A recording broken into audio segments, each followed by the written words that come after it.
नमस्कार दोस्तों, स्वागत है आपका हमारे YouTube चैनल पर। मैं हिमांशु लालिच, आपका मैथ का टीचर, स्वागत करता हूं आपका।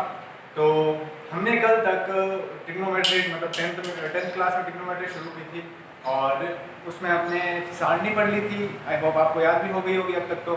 और उसके आगे हमने कोण 30 डिग्री और 60 डिग्री और 0 डिग्री के लिए त्रिकोणमिति के मान कैसे आए वो भी हमने देख लिए थे। अब दो चीज़ें बची है अपने पास, एक तो 45 डिग्री और एक 90 डिग्री। तो चलो देखते हैं भाई। यहाँ पे लिखा है कोण 45 डिग्री के त्रिकोणमितीय अनुपात के मान।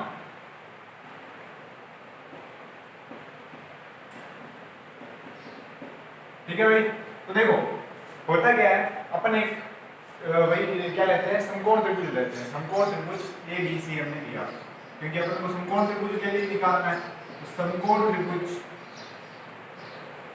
ए बी सी में तो देखो भाई लिया क्या है मैंने कि भाई ऐसे समकोण त्रिभुज की रचना करते हैं जिसका जो कोण बी है अपना वो तो क्या है, एंगल बी जो है वो अपना 90 डिग्री का है। ठीक है, और एंगल ए जो है वो कितने का हो जाएगा, अपने अपन लेते हैं इसको 45 का बनाते हैं। ठीक है, हमने ऐसे त्रिभुज की रचना की है जिसका कोण बी मतलब समकोण त्रिभुज है, एक कोण तो 90 डिग्री का होगा तो मैंने 90 डिग्री का ले लिया और एक कोण किसका ले लिया, 45 डिग्री का। तो अपन को सीधी सी बात पता है कि दूसरा कोण भी कितने का हो जाएगा, 45 का हो जाएगा। कैसे होगा ये भी अपने को ये लिख लेते हैं भाई, क्यों होगा। देखो त्रिभुज में, त्रिभुज एबीसी में अपन को पता है कोण ए प्लस कोण बी प्लस कोण सी क्या होगा, 180 डिग्री। भाई किसी भी त्रिभुज के तीनों कोणों का योग कितना होता है, 180 डिग्री, 180 डिग्री। हो गया भाई। अब हमको पता है कोण ए जो है वो कितना है, 45 है। कोण बी अपने को निकालना क्या 90 डिग्री है, तो ये 90 डिग्री हो गया प्लस कोण सी, ये कोण सी हो गया, ये 180 डिग्री। ठीक है, तो कोण सी भी अपना कितना आ जाएगा, सीधी सी बात है 45 डिग्री। ये हमने बस निकालना है। अगर एग्जाम में ऐसा आए कि भाई कोण 45 के लिए त्रिकोणमितीय अनुपातों के मान ज्ञात करो, तो ये आपको लिखना जरूरी है।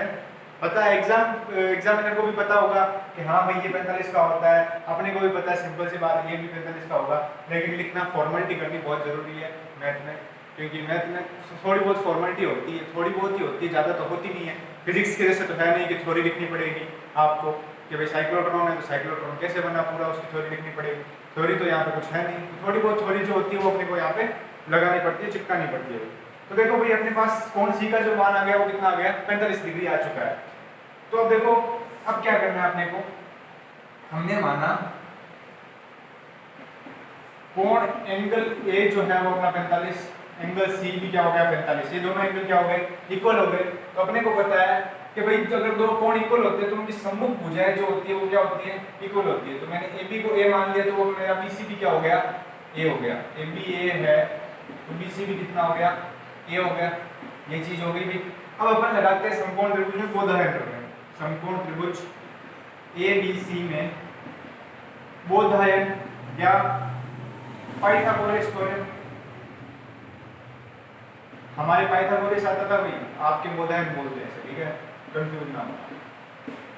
और अब अगले साल जो सिलेबस आएगा भाई 9th 10th का, मतलब अगले साल अगले बार जो एनसीईआरटी की बुक्स आएगी उसमें आपके भाई वापस क्या आ जाएगा, पाइथागोरस थ्योरम आ जाएगा।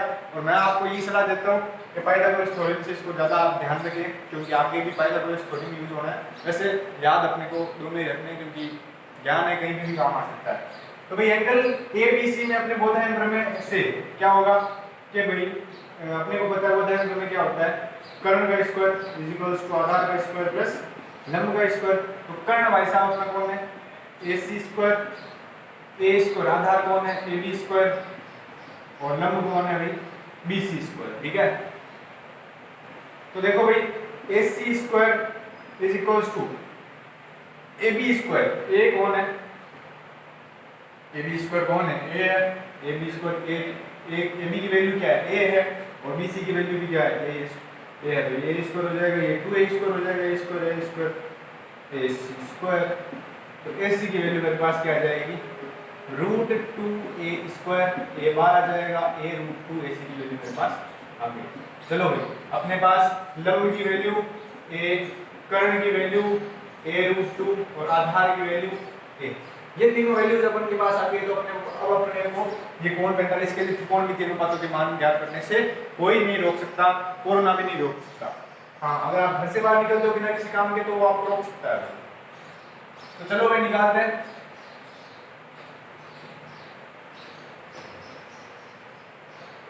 तो देखो भाई L, K और A का वैल्यू अपने पास आ चुका है, तो अब अपन को sin 45 की वैल्यू निकालनी है। अपने को पता है कैसे निकालते हैं, लाल बट्टा कक्का से, लाल बट्टा कक्का से, ठीक है। तो देखो भाई लाल बट्टा कक्का से L बाई K होता है sin, लंब बट्टा कर्ण, लंब क्या है अपना BC और कर्ण क्या है AC, तो BC की वैल्यू A, AC की वैल्यू A√2, A से A गया, वैल्यू क्या गई A1/2, तो sin 45 की वैल्यू अपने पास कितनी आ गई 1/2। Simple, isn't it? बहुत सिंपल है भाई। आगे देखो,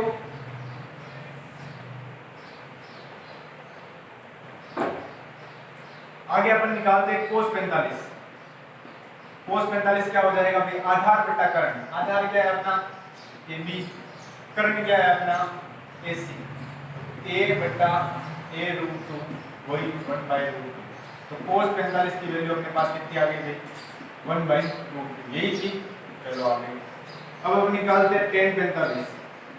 tan 45 क्या होगा भाई, लंब बटा आधार, लंब क्या है BC, BC की वैल्यू A, आधार क्या है AB, AB की वैल्यू क्या है A, A बटा A क्या हो गया A, तो tan 45 की वैल्यू क्या आ गई मेरे पास 1 आ गई, ठीक है। सिंपल सी बात है। आगे निकालते हैं कोसेक 45 डिग्री, कोसेक 45 डिग्री। देखो भाई कोसेक क्या होता है, साइन का उल्टा, साइन का उल्टा बोले तो कर्ण बटा लंब, कर्ण क्या है AC, AC की वैल्यू A बटा A, A√2, कर्ण की वैल्यू क्या है A√2 और इसकी A, तो ये से कट गया, इसकी वैल्यू क्या आ गई √2, यही थी। कोसेक 45 की वैल्यू क्या आ गई अपने √2। ऐसे सेक 45, सेक 45 क्या हो जाएगा भाई,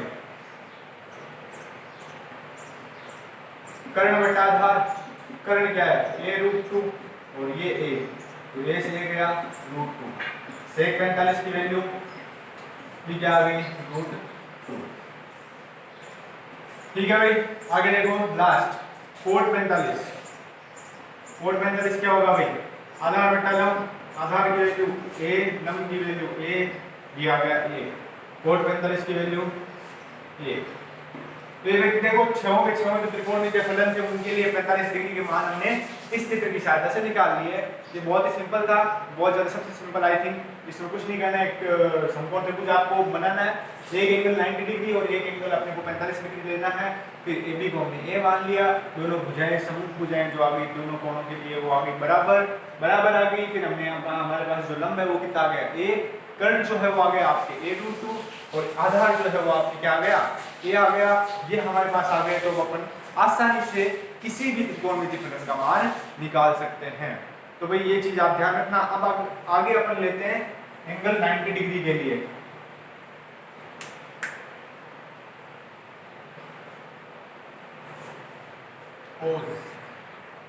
हाँ तो दोस्तों हमने 45 डिग्री के लिए जो ट्रिग्नोमेट्री के मान है, त्रिकोणमितीय अनुपातों के मान है वो हमने निकाल लिए। अब अपन 90 डिग्री की ओर चलते हैं जो कि अपना लास्ट है। तो देखो भाई 90 डिग्री के लिए मैं क्या करता हूँ, पहले एक समकोण त्रिभुज का सोचता हूँ कि भाई ये समकोण त्रिभुज है मेरा C, B और A। यहाँ पर 90 डिग्री का एंगल बनता है और यहाँ पे क्या बनेगा अपना थीटा बनेगा। तो अब मैं क्या करता हूँ, जैसे जैसे B को बिंदु C के पास लाता हूँ, जैसे मैंने पहले बिंदु यहाँ पे था बिंदु B, फिर B को मैंने यहाँ से लेकर यहाँ लेके आ गया, मतलब C के पास लेके आ गया। जैसे जैसे मैं इसको पास लेके आऊंगा तो मेरा जो थीटा है वो बढ़ेगा नहीं। पहले थीटा देखो यहाँ पे कितना था, अब थीटा ये ऐसे हो जाएगा। फिर यहाँ पे ले आऊंगा तब मेरा थीटा क्या हो जाएगा, ये हो जाएगा। हो रहा है भाई। अब एक सिचुएशन तब ऐसी आएगी जब मैं क्या कर दूंगा, इस रेखा को, ये जो C वाली है, मतलब C जब A से मिलती है ये वाली, ठीक है, इसको मैं मतलब एंगल C को है ना ये वाला, ये इसको पूरा मैं क्या बना दूंगा 90 डिग्री का बना दूंगा। तब मेरा बिंदु A ये होगा और बिंदु C ये होगा और बिंदु B भी यही होगा। कुल मिला के बात क्या हो जाएगी कि ये जो C रेखा है और ये CB जो है वो क्या हो जाएगी, एक दूसरे के संपर्क वाली बात आ जाएगी, एक दूसरे क्या हो जाएगी, संपाति हो जाएगी। तो भाई देखो कैसे निकालते हैं, ये तो बहुत सिंपल है। इसमें बस ये डायग्राम याद रखने का होता है कि भाई ये पहले यहाँ पे था, ठीक है, हमने एक समकोण त्रिभुज की कल्पना की, फिर उसको क्या किया, बी को इस सी के पास लेके आते हैं। जैसे जैसे सी के पास लेके आते हैं वैसे वैसे थीटा का मान क्या होता जाता है, बढ़ता जाता है। फिर एक सिचुएशन ऐसे आती है जब बी एकदम सी के पास आ जाता है और थीटा क्या हो जाता है अपना 90 डिग्री हो जाता है। और जब ये 90 डिग्री हो जाता है तब ए बी और सी ए जो है वो क्या हो जाते हैं, एक दूसरे के संपाती हो जाते हैं। संपाती हो जाते हैं इसका मतलब कि सी ए बराबर क्या हो जाता है, सी बी के, ठीक है। ये चीज अपने को सॉरी ए बी के, इसके बराबर हो जाता है, ए बी के बराबर हो जाता है, ध्यान रखना, ठीक है। थोड़ी जल्दी होती है। तो भी आगे देखो,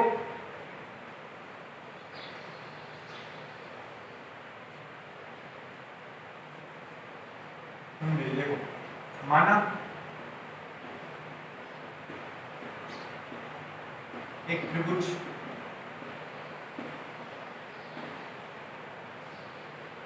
समकोण त्रिभुज, माना एक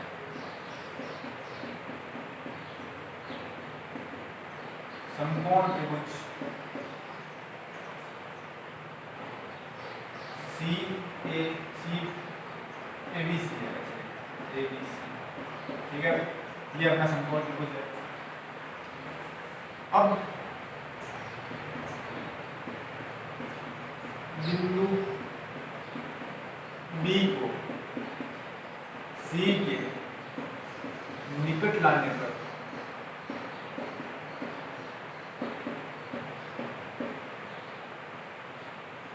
थीटा के मान में वृद्धि होती है।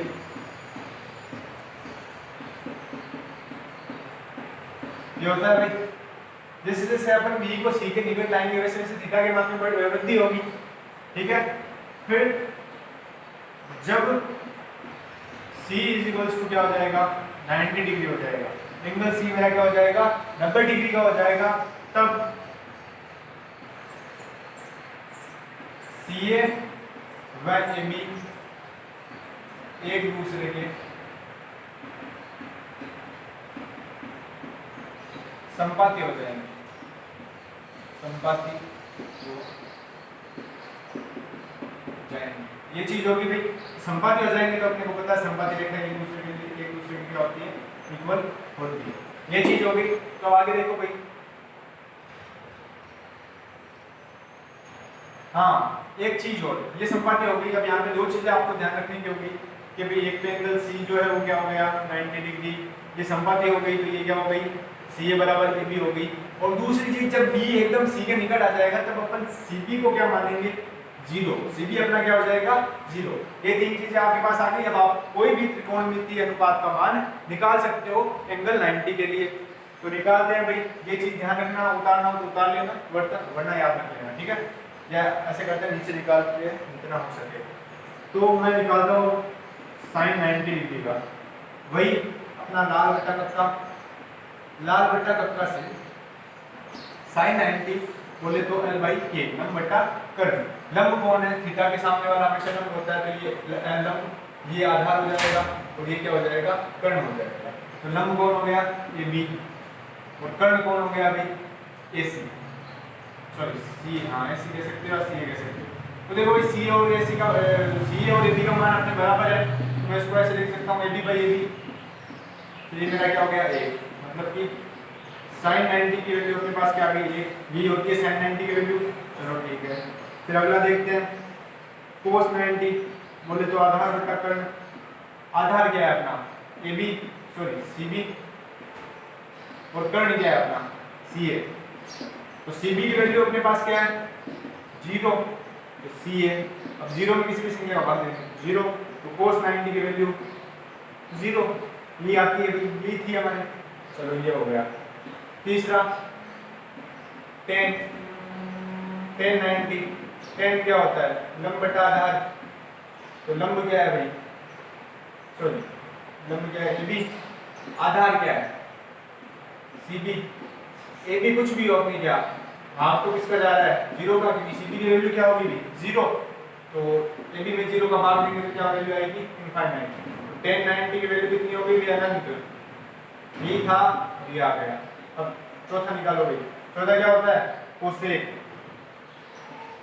कोसेक 90, कोसेक बोले तो कर्ण बट्टा लंब, साइन का उल्टा, कर्ण क्या है अपना AC और लंब क्या है अपना AB, इन दोनों की वैल्यू क्या आ गई सेम ही है, मतलब इसको S ये संपाती है, देखो भाई CA बराबर AB है, तो मैं इसको क्या लिख सकता हूँ AB बट्टा AB, AB बट्टा AB क्या हो गया 1, कोसेक 90 की वैल्यू क्या होगी 1, यही थी। चलो 4 का मान आ गया, अब पिछले बचे 2 का भी निकाल लेते हैं। सेक 90 का, सेक 90 क्या हो जाएगा भाई, सेक क्या होगा कर्ण बटा आधार, कर्ण कौन है अपने AC, आधार कौन है AB सॉरी CB, तो AC कुछ भी हो CB की वैल्यू क्या है अपने पास 0, तो किसी भी संख्या में 0 का भाग देंगे तो क्या आएगा अनंत आएगा, ये हो गया भाई। आगे देखो लास्ट छठा कोट 90, कोट जो होता है वो क्या होता है भाई आधार बटा लंब, आधार की वैल्यू क्या है अपने पास 0, CB है भाई आधार 0 वैल्यू है, बटा लंब कुछ भी हो अपने को क्या ये क्या आ जाएगा अपने 0 आ जाएगा, तो कोट 90 की भी वैल्यू क्या आ गई अपने 0।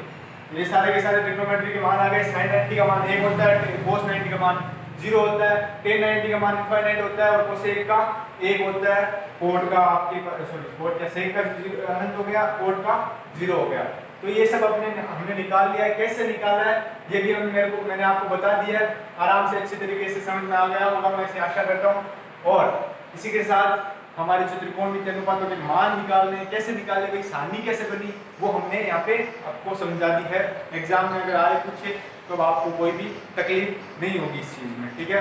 अब देखो भाई ये अपने कंप्लीट हो गया। अब आपके बुक में सीधे क्या है दृष्टांत के उदाहरण है, एग्जाम्पल्स है। तो मैं आपसे रिक्वेस्ट करता हूँ अगर आपके पास बुक है और अगर नहीं है तो आप PDF डाउनलोड कर लीजिए क्या मोबाइल से, और अगर बुक है तो आप वो एग्जाम्पल जरूर कीजिएगा घर पे। और अगली क्लास से अपन जो प्रश्नावली मेन प्रश्नावली है 6.1 उसके क्वेश्चन शुरू करेंगे। मैं आपको एक एक क्वेश्चन कराऊंगा, तो आप बिना किसी टेंशन के आराम से मजे से पढ़ते रहें और अपना ध्यान रखें, अपने घर वालों का भी ध्यान रखें, ठीक है। Thank you very much, best of luck.